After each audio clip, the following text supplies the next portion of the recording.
बहुत समय पहले एक गांव में एक रिक्शा वाला रहता था। उसका नाम सुदेश था और वो बहुत कंजूस स्वभाव का था। किसी पे खर्चा उठाने के लिए और किसी का खर्चा लौटाने के लिए वो बहुत कंजूसी करता था, पर दूसरों से हमेशा ज्यादा पैसे की उम्मीद करता है। सुदेश हर रोज सुबह ऑटो रिक्शा को चलाना शुरू करता था।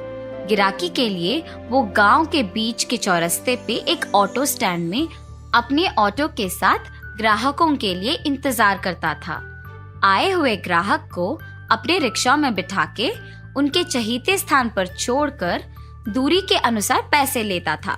सुदेश चाहे काम कम ही करे, उसका प्रतिफल की आकांक्षा उसको बहुत ज्यादा थी। इसीलिए ऑटो में बिठाए ग्राहक को उनके स्थान पे छोड़कर उनसे लालच के कारण ज्यादा पैसे लेता था।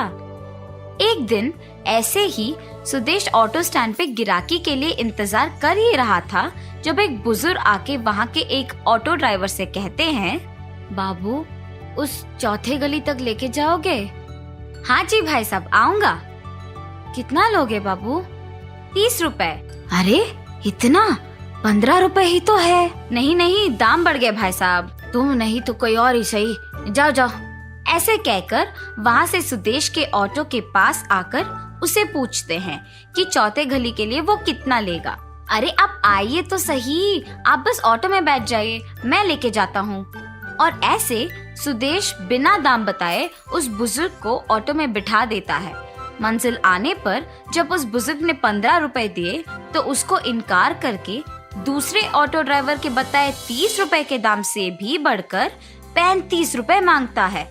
बुजुर्ग के बहुत कहने पर भी सुदेश 35 रुपए से एक कदम भी नीचे नहीं आ रहा था। ऐसे ही थोड़ी देर बाद उस बुजुर्ग हार मान गए। तुमसे क्या लड़ना? खड़ा होके मेरे पैर को थकान और बहस करके मेरे जीभ सूखा पड़ गया। ये लो तुम्हारे 35 रुपए। अगली बार कभी तुम्हारे रिक्शा में मैं नहीं बैठूंगा। ऐसे कहकर वो बुजुर्ग वहाँ से चले जाते हैं, लेकिन सुदेश उनके बातों पे बिल्कुल ध्यान नहीं देता है और 35 रुपए मिलने पर बहुत खुश हो जाता है और वहाँ से चला जाता है।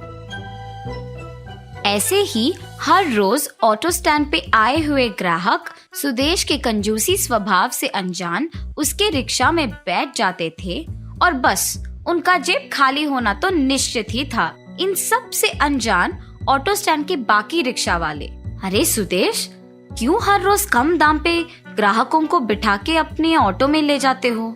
सुदेश, इतना भोलापन भी अच्छा नहीं है भाई। ऐसे ही बाकी के रिक्शा वाले सुदेश के कंजूसी से अनजान उसे उसकी अच्छाई समझते थे, मगर वास्तविकता में सुदेश उसकी बुद्धि का गलत इस्तेमाल करके ज्यादा पैसे कमाता था। ये बाकी रिक्शा वाले नहीं जानते थे। अपनी कंजूसी से घर के खर्चों के लिए और बाकी खर्चों के लिए पैसे बचत करके रिक्शा में बैठे ग्राहक से दुगने दाम लेके जमाए हुए पैसों से एक नया ऑटो खरीदता है। नए ऑटो में स्टैंड पर आए हुए सुदेश को देख के बाकी रिक्शा वाले चौंक जाते हैं। ऐसे सुदेश के इतनी कमाई का क्या कारण हो सकता है, ये सवाल शुरू होता है। एक दिन उसी ऑटो स्टैंड के रमेश नामक एक ऑटो ड्राइवर से उसकी पत्नी, उस सुदेश से कुछ सीखो, आपके बराबर काम करता है फिर भी आपसे ज्यादा कमाता है, आप क्यों उसके जितना नहीं कमाते हो? उसी स्टैंड के एक और ऑटो ड्राइवर सुनील से उसकी पत्नी उसे खाकी शर्ट देते हुए, पता चला कि आप ही के साथ काम करता सुदेश ने नया ऑटो खरीद लिया। आप भी हो, किस लिए? आप भी सुदेश की तरह दाम बढ़ा के ज्यादा पैसे कमा सकते हो ना? ये कहकर उसे काम पर भेजती है। और उसके बाद रमेश और सुनील अपने ऑटो स्टैंड पे बाकी रिक्शा वालों के साथ अपनी अपनी पत्नियों के कहे बातों पे चर्चा शुरू कर देते हैं। सुदेश की सच्चाई बाहर आता है और उसके ऑटो में कोई नहीं बैठता है।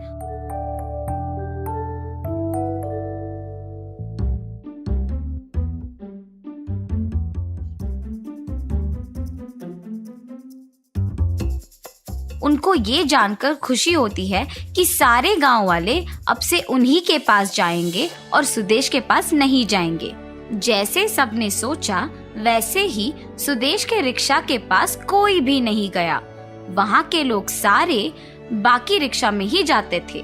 सुदेश की सच्चाई समझ में आने के बाद उसके स्टैंड वाले भी उससे बात करना छोड़ देते हैं।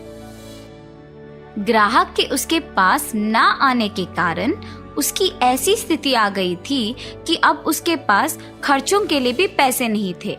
निरंतर बारिश के कारण ऑटो स्टैंड पे बाकी रिक्शा वाले नहीं रहते थे, लेकिन सुदेश वही रहता था। हर रोज ग्राहक के इंतजार में ये सोचकर कि बारिश के बहाने और किसी और रिक्शा वाले के ना होने पर वो अब ग्राहक से बहुत ज्यादा पैसे ले सकता है।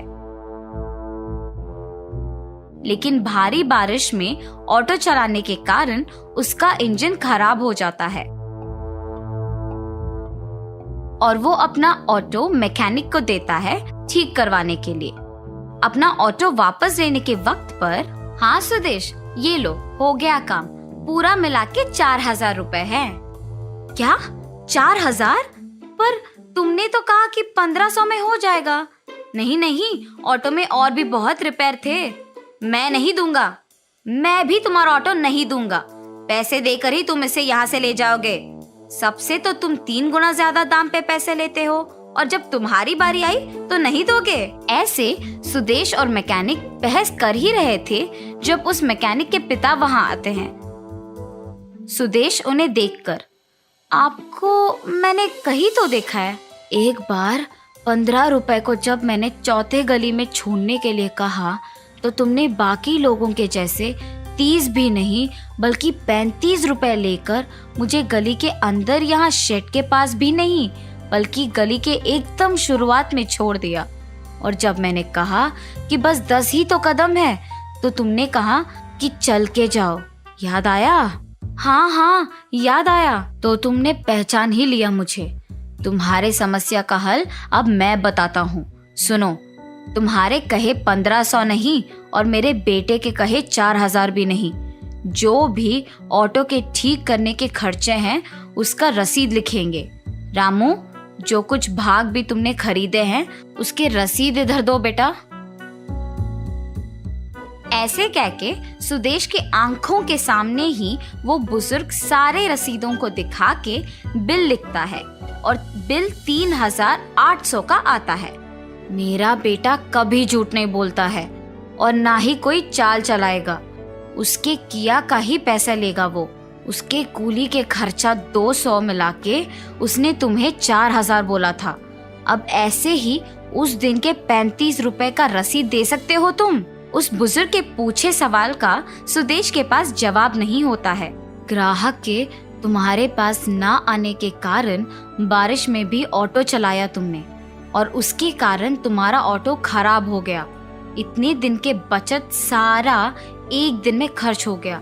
जिंदगी भी ऐसी ही है, गलती शायद तुम्हारी एक ही हो पर सब वही याद रखेंगे। इसलिए तुम्हारे ऑटो में कोई नहीं बैठ रहा और तुम्हारे पास आमदनी नहीं है। कम से कम अगर अब अपना बुद्धि बदलोगे तो खुश रहोगे, वरना ऐसे ही पछताओगे। उस बुजुर्ग की बातें सुनकर सुदेश को अपनी गलती का एहसास होता है और वो तब से ईमानदारी से ऑटो चला के अपना पैसे कमा के खुश रहता है।